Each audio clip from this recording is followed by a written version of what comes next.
என்றும் தன் குணத்தை மாற்றிக்கொள்ளாமல் இருப்பது காதல் மட்டுமே. எத்தனை பேரரசுகளை தவிடு பொடியாக்கி இருக்கிறது. அவ்வளவு வலிமையான காதல் சாதாரண மனிதனை மட்டும் விட்டு வைத்து விடுமா? தினம் தினம் இதில் சிக்கி தவிக்கும் இதயங்கள் தான் எத்தனை. மனிதர்களாய் பிறந்த ஒவ்வொருவருமே அதனை கடந்துதான் வர வேண்டியிருக்கிறது. சில நொடிகளில் வேர்விட்டு வளர்ந்து விடுகிற காதல் எத்தனை ஆண்டுகள் கடந்தாலும் நெஞ்சை விட்டு போக மட்டும் மறுக்கிறது. துரத்தி கொண்டே இருக்கிறது, பாடாய்படுத்துகிறது. காற்றை போல உணர்ந்து கொள்ள மட்டுமே முடிகிற காதல் ஆண்டாண்டு காலமாக படைப்பு கலைஞர்களால் தன்னை புதுப்பித்துக் கொண்டே வருகிறது. எந்த மொழியுமற்ற காதல் ஒரு சாதாரண மனிதனையே பாடாய்படுத்துகிற போது ஒரு கலைஞனை விடாமல் பிடித்துக் கொண்டால் என்னவெல்லாம் நிகழும்.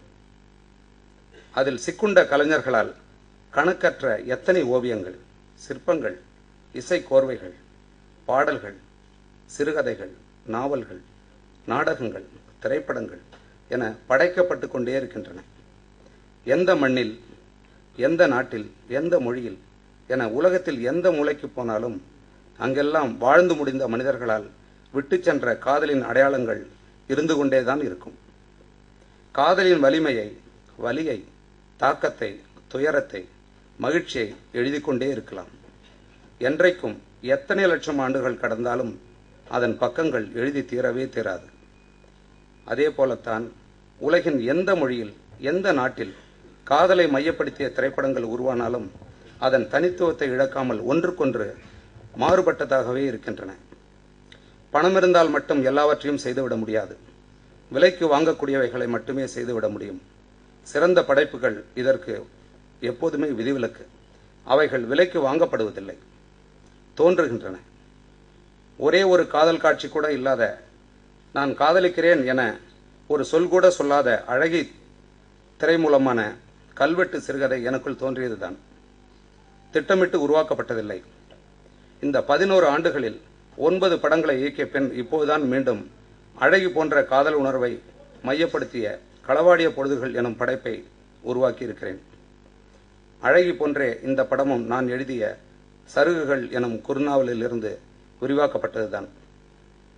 காதலில் விழுந்து எழுந்து மீண்டுவிட முடியாமல் சிக்குண்ட இதயம் போலத்தான் இதை தொடங்கிய நாளிலிருந்து இன்று வரை ஒவ்வொரு பொழுதும் வேதனையோடும் வலியோடும் துயரங்களோடும் வெளியில் சொல்ல முடியாமல் துடியாய் துடித்துக் கொண்டிருக்கிறேன்.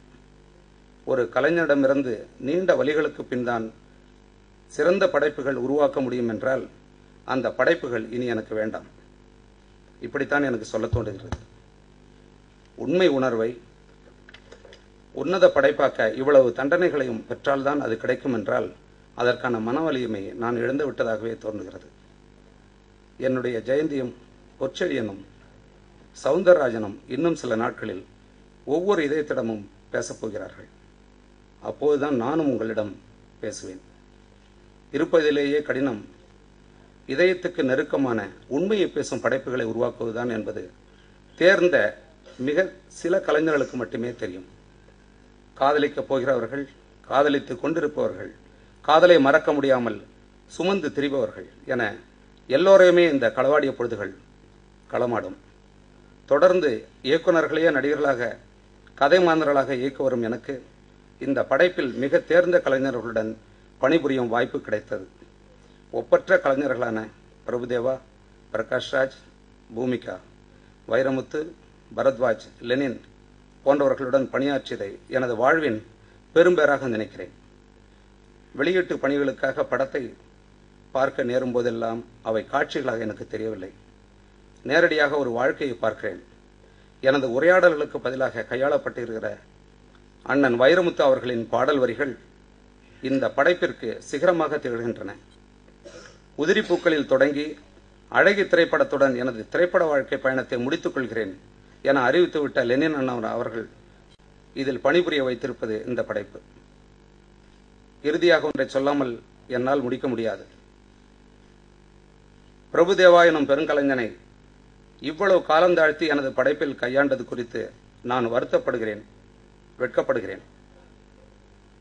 தமிழர்களுக்கு, தமிழ் சினிமாவுக்கு கிடைக்காத எட்டாக்கனியாக இன்று அவர் இருக்கிறார்.